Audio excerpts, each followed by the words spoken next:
Hey, what's up, guys? Welcome to this week's episode of Merricks Garage. I'm back from Hammers. I had a fantastic trip. The truck rallied out there. The weather was great. I ran into a bunch of you guys. I got to cruise through the desert. It was a blast. So I've got a full video today. I've got testing of the truck in the desert. I've got some video of the links working. I've got a tour of Hammertown. I've got a lot of stuff. So click that subscribe button, click that like button, and let's go do it. Merricks Garage.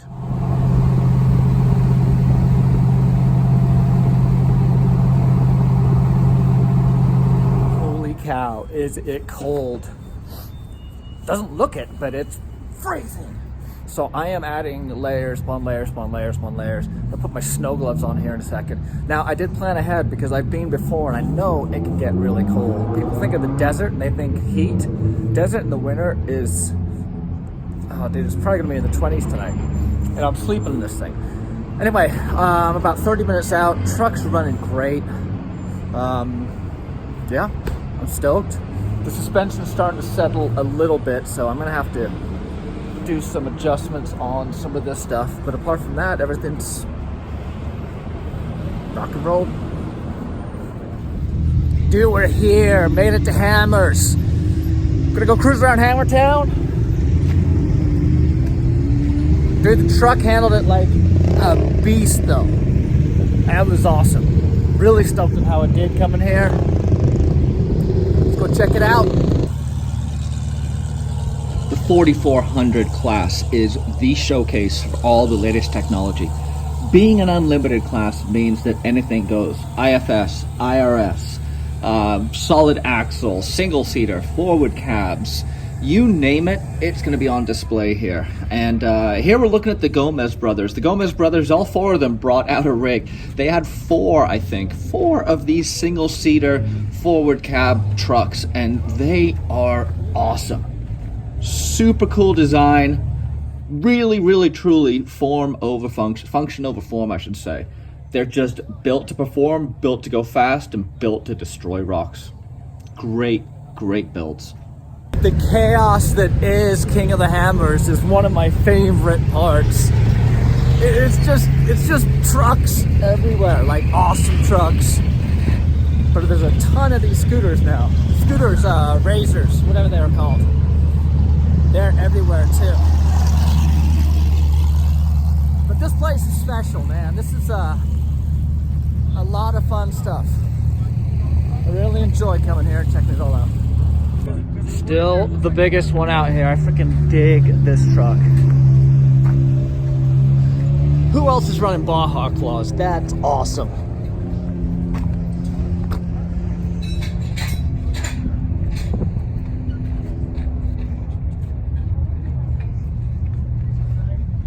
Take that stupid car out of your way if you want.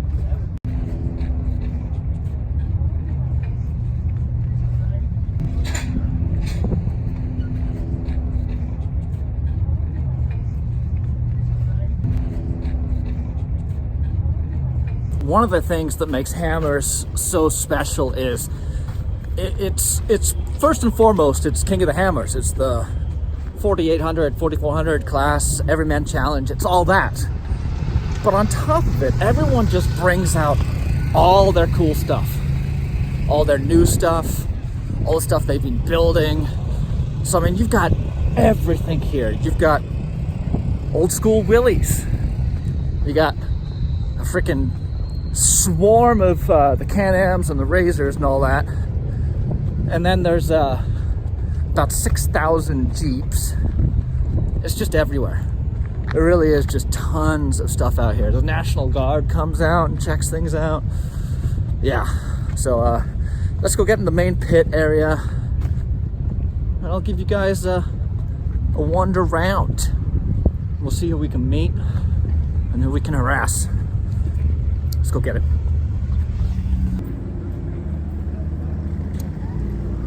Filming the pits at King of the Hammers is always a challenge.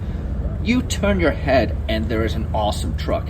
You move and there's an awesome truck. Capturing it all, especially with the access you have to just wander around and dig on all of these absolutely amazing builds. It's probably one of my favorite parts of hammers. This is one of my favorite trucks of hammers. The Paul Horschel build.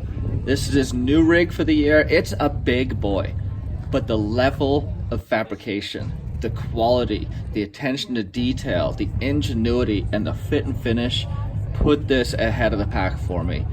I loved this build.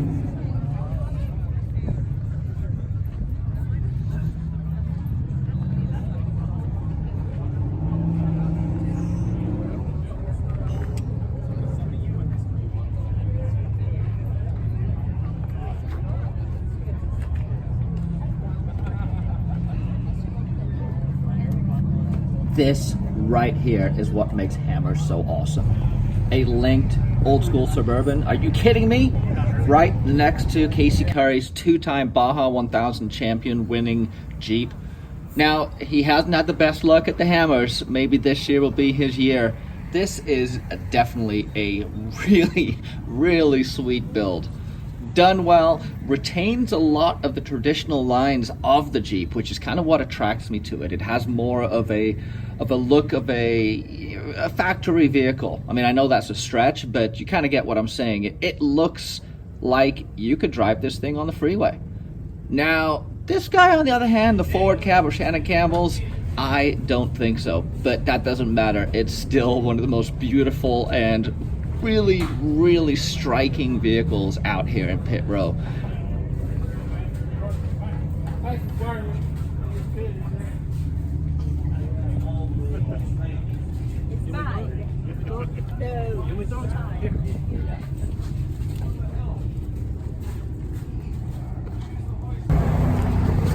Dude, there's just so much bitchin' stuff here. It's hard for me to film it all for you guys, but I'll do my best.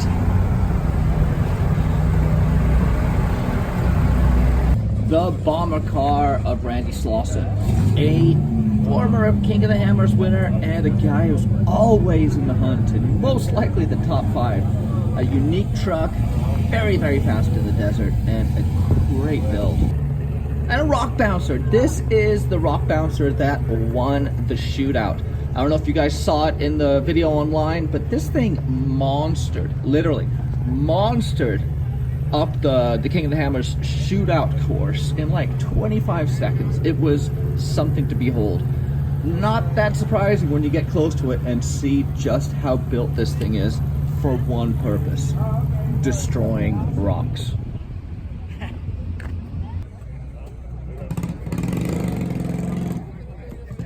More detail on the Gomez brother build here. This truck just screams purpose. It has one purpose: carry the dude in that seat as fast as it can across the desert and deliver him to the finish line. This is a purpose-built truck for King of the Hammers. And look at that, it's got gold heat shielding. Gold makes it faster. And then, I'm not sure if this is a powder coat or what kind of paint this is, but it is beautiful. It's reminiscent of one of those 80s sparkle jobs. And it stood out and it looked fantastic. You couple that with great fabrication, great fit and finish, and this car was a head turner.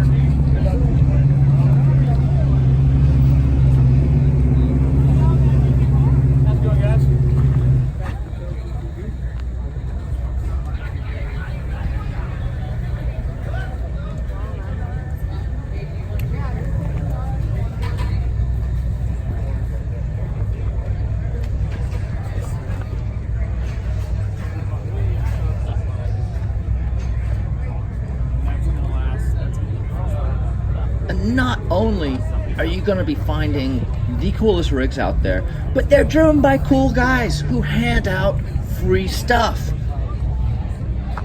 I got a sticker? Oh yeah. Hell yeah, dude.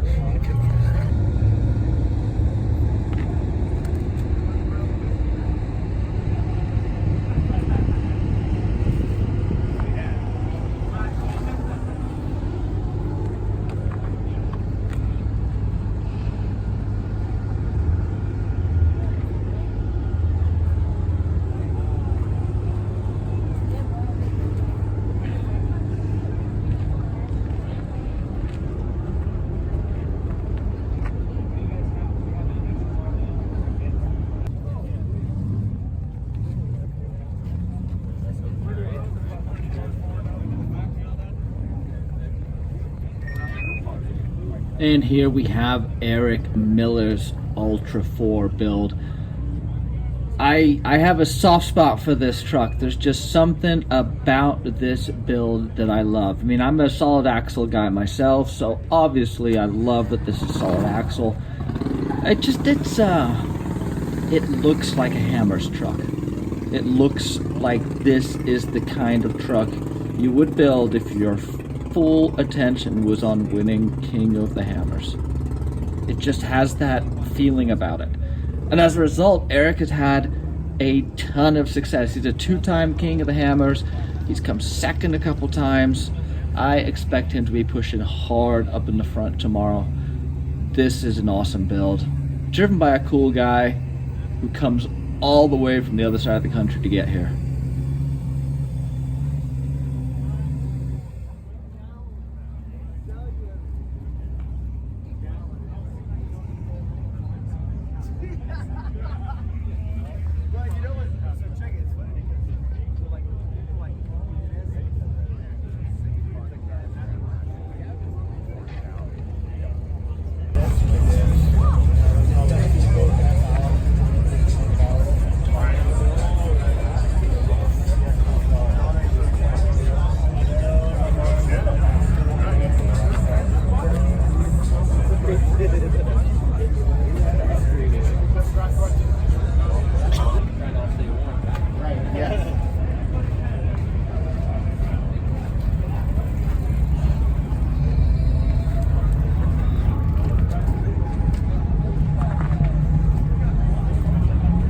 Is this thing being run yet? It's all electric right now. Still getting a bunch of work done on it. Shut up. Yeah, serious. Motor's right there. Okay, we got a bunch of communists here who are putting electric parts into rock bouncers. So I'm gonna try and talk socialism with this guy and maybe learn something about electricity. Okay, so The motor runs straight to a divorce transfer case. okay. Try to get some gearing. That's actually why it kicks it forward a little bit. We're trying to keep our transfer case mid for our drive lines. So what's the weight on this? 4,000 pounds. Okay. And we've got about 1,000 pounds of battery in it right now. Where do you keep the batteries? Yeah, there's 12 behind the seat, right here. They all stack down. Oh, and they're Optimus too. You guys are really brave. Yeah. We got a lot of great sponsors for it, but we haven't gotten anyone for the batteries yet. We're still trying to get in. Oh, I know that struggle. technology. Like I said, anything and everything.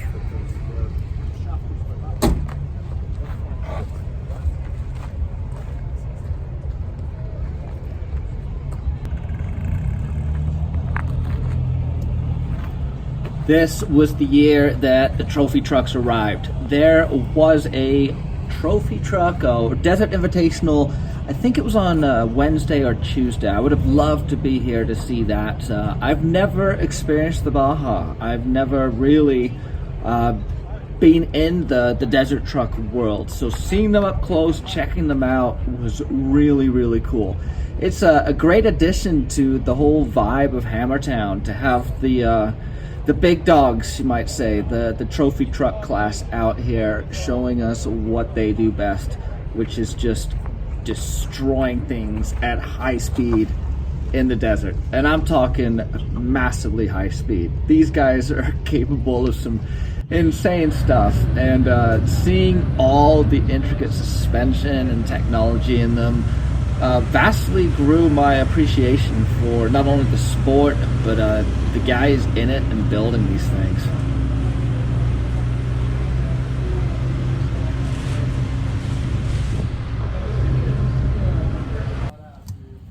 There was a ton of hype around Jen Wright's Triton Engineering built and designed IFS IRS car.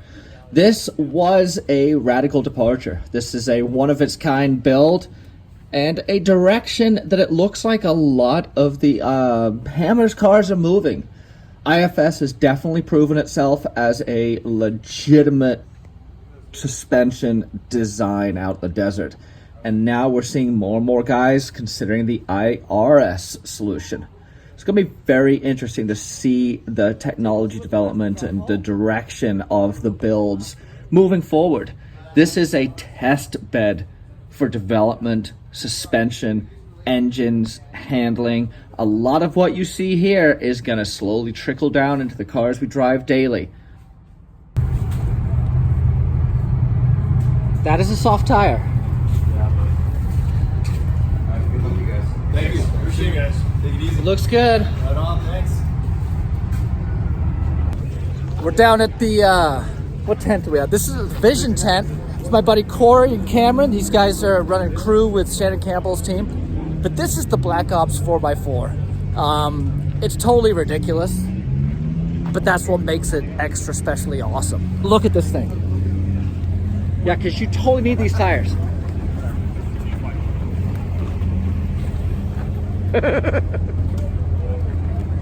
Yeah. I mean, dude, look at this knuckle.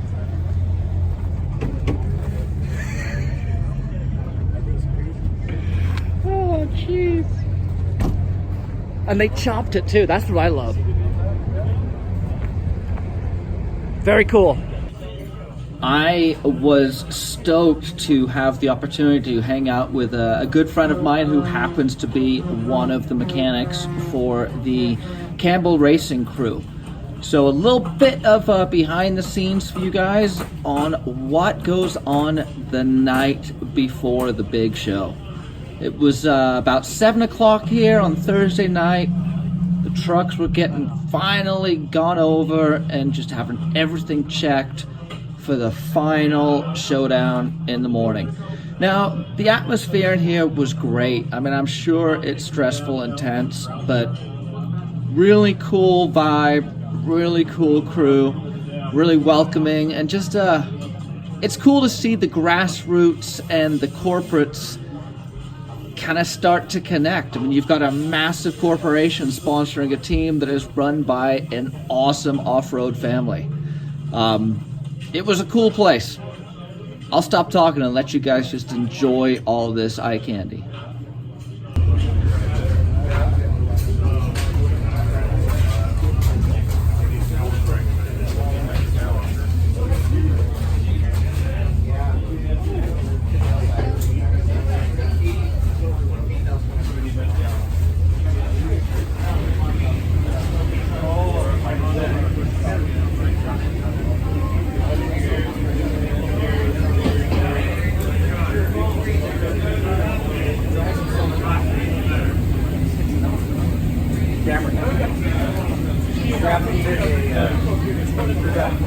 So that box right there.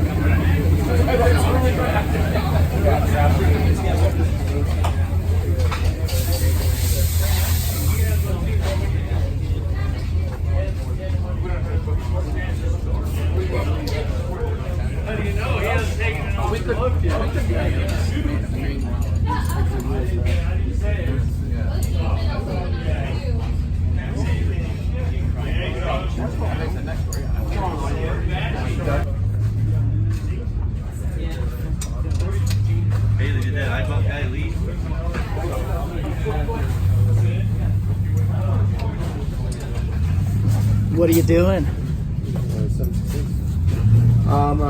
Putting the lead nav mount in instead of the sissy bar.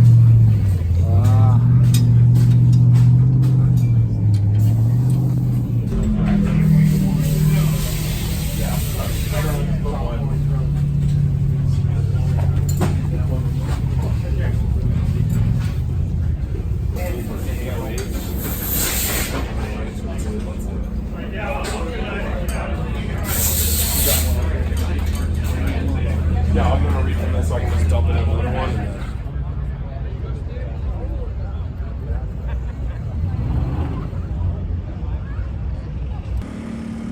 What I love about Hammers is it is not all corporate money and big dollars. Yes, these trucks are expensive, but there's a ton of guys out here building their own stuff, bringing it out here, racing it, breaking it, building it, refining it, and they're just normal dudes getting it done. Really cool to see this guy who was camped right opposite where my buddy was. Him and his bros just banging away on the truck the night before, getting it all dialed in. Couple RVs, a generator. and you can go racing. This was a sweet rig, and I wish them well tomorrow.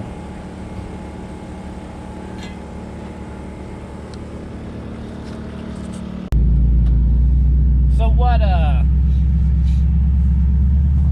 32 hours ago or something, I was wrenching on this thing? Not anymore! I'm at the bottom of Chocolate Thunder here. Let's climb up a little bit and see if we can get a vantage point of some of these dudes breaking their trucks. Hopefully not me. Definitely not me.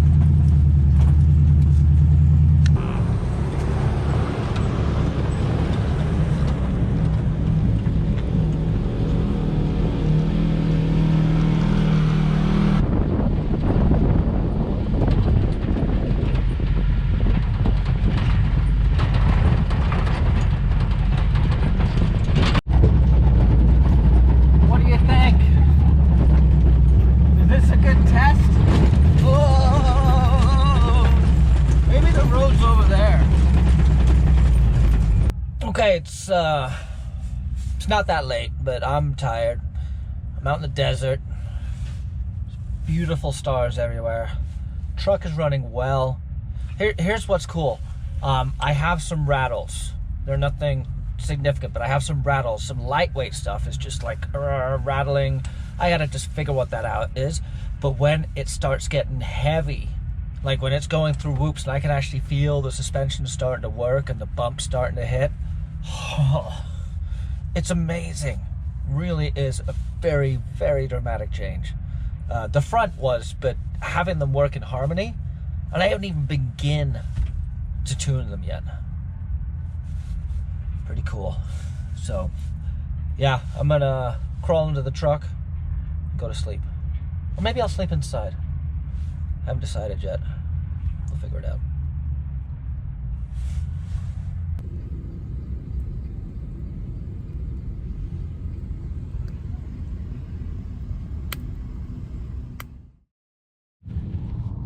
Good morning from Hammers. It's race day. I slept pretty good underneath the truck. It was pretty cold. I have a bunch of stuff that froze, like my chocolate milk, some water, and other things that can freeze. Anyway, enough of that. On the washboard, I do need to get some softer springs for that, or that shock tuning for that, because it beats me up on the washboard stuff. But on the big whoops, this thing just eats it up. And when you actually get into the suspension travel, you can really feel it working. It's fantastic. I don't even think I've hit the bump stops in the back once yet. Anyway, I have a couple of things that I need to address. I need to check body mounts. I welded the frame to the cage in the back, but up front there's still body mounts. And I've got a loose body mount again. And I've also got some rattling from an inside fender. Nothing substantial, and I think I'm low on power steering.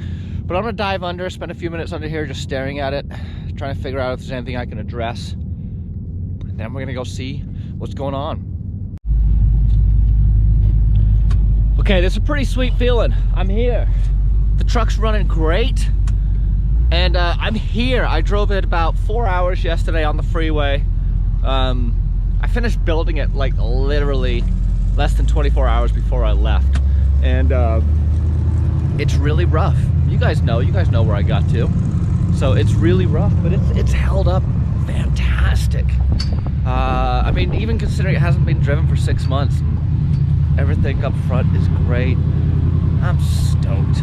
This was a huge accomplishment that I'd set out to do, and I'm really, really fired up to have knocked it out. Yeah, pretty happy.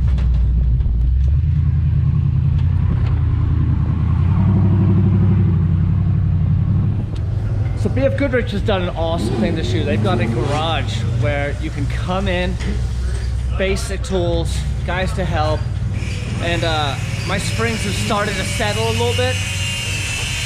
We're gonna get the high lift. Sorry, we're gonna use this engine hoist, take the weight off of the driver's side rear coil so we can add some more preload to it and get me level again, because it's got a pretty good lean to it.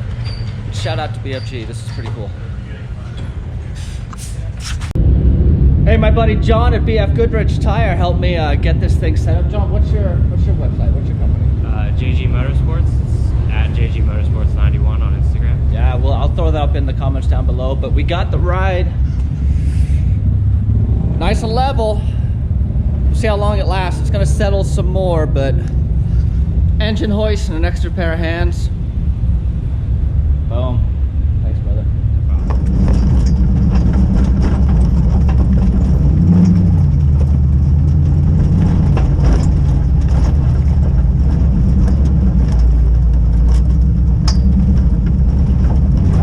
Johnson Valley is a wonderful, wonderful place with everything from rocks to desert to wash to dunes to hill climbs. It's got it all, and it's just a big giant playground to explore. Now, I didn't come out here with the objective of beating my truck and dragging it up back door and sledgehammer and all that. My objective for this truck was to make it. Finishing my truck several hours before I left. My most nerve-wracking moment was the freeway drive down here, making sure that everything was going to work well, no overheating issues, no tracking issues, no alignment issues, and I'm stoked that the truck performed well.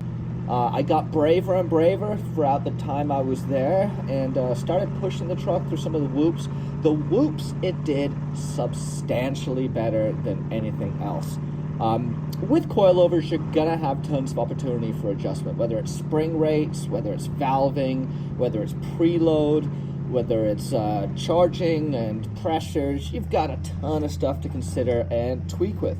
Now, right now, my truck is responding really well to the high speed stuff. It's not bottoming out. In fact, it's not using all the suspension, which leads me to believe that my springs might be a little too stiff. I also found myself just getting destroyed over the small, low-frequency washboard stuff. Driving across the lake bed that was just pitted and potholed shook the truck something fierce. That is a result of valving, I believe. Now, I am not a shock tuning expert. I do know a little bit, enough to know that someone else should tune my shocks for me. I'm looking forward to doing that. They performed great off the showroom floor, and ultimately the fact that my truck did not split in two, that I was able to romp and roll around out here, and seeing it articulate and move around under my truck like this was very satisfying. The fact that it hasn't burst into flames and killed me is just the cherry on top. The front suspension has worked well for about a year now, and I'm happy to say that the rear suspension is keeping up just fine. Once this thing is dialed in and all set, it's gonna be perfect. I'm so fired up. This was a great time.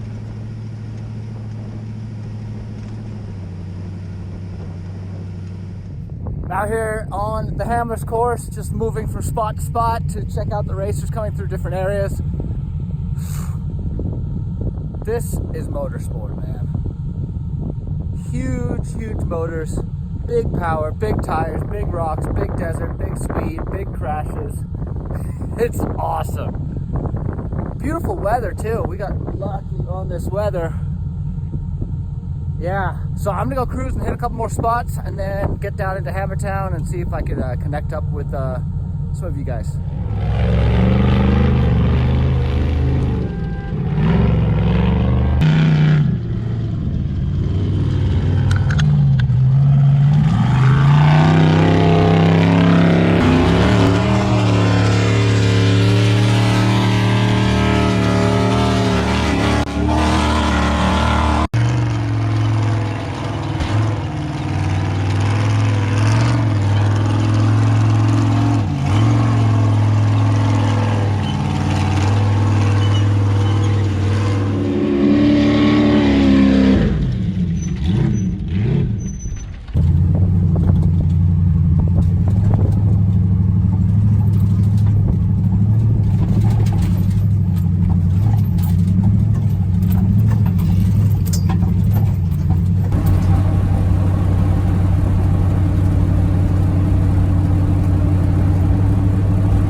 truck monstered on the way out at and back from King of the Hammers. It picked up this awesome dirt patina while I was out there, and I'm really liking it. I think I'm gonna leave it a little bit. I still have quite a bit of the desert still inside the truck, but yeah, really happy with how it worked. If you've been watching my channel for a while, you know that including my kids and family is a big part of my travels, and therefore maintaining these rear seats while running coilovers was a concern of mine, and I'm happy to report that everything fits really well. These Blazers really do have quite a bit of space, and the position I was able to put the shocks in directly over the axle with the axle moved back, I really didn't lose any space because they're right next to the wheel wells. So I'm still able to fit a tire back there. I'm still able to fit my seats in. When I went to the Hammers, I did pull the seats out so I could carry tons of tools and parts and fluids and things like that. But for a regular trip, I see no reason why I couldn't take my boys with me. Heck, by tying the hoops into the roll cage and mounting the coilovers as close to the wheel arch as I could, I did not lose that much usable space back here. This is a 38-inch 1450 tire. It's a big tire, and it fits just fine with the seat up like this. Now, for Hammers, I did pull the front seat just because I wanted to take all my Milwaukee boxes that have fluids, parts, tools, all that kind of stuff in them. And I was able to fit tire, fridge, camping gear, all my tools, everything I needed inside the truck. And I was able to throw the seats when I got back and still carry the spare and all the other stuff in here. So it's worked out well. The space issue isn't as significant as I thought it was going to be. And bottom line, this thing rallies. I'm going to have to do a full video on these Milwaukee boxes, but they were clutch. This one, I threw all of my impact tools, electrical meters, air lines, batteries, things like that. Going down below, this was used for all my personal effects, just like extra clothing, sleeping bag, stuff like that. This one contains all my recovery gear, snatch block, tree straps, other things. This guy is going to have all my small parts. It's going to have electrical relays, it's going to have U-joints, it's going to have zip ties, it's going to have an assortment of bolts and nuts and AN fittings, etc. And then this has all of my fluids and everything else in it. They all pack up really nicely. They can all stack and lock or separate. I can tie them down to the cage with a chain so they're secure. They're all fully sealed and weatherproof. This has changed the game for me. I'm going to do a video on these later, but that is what was in the back, along with the fridge, the tire, the gas, the fire pit, the wood, the high lift, the shovel, the extra gas. I think I said that. Lots of things in the truck. It all fit. It all worked perfect.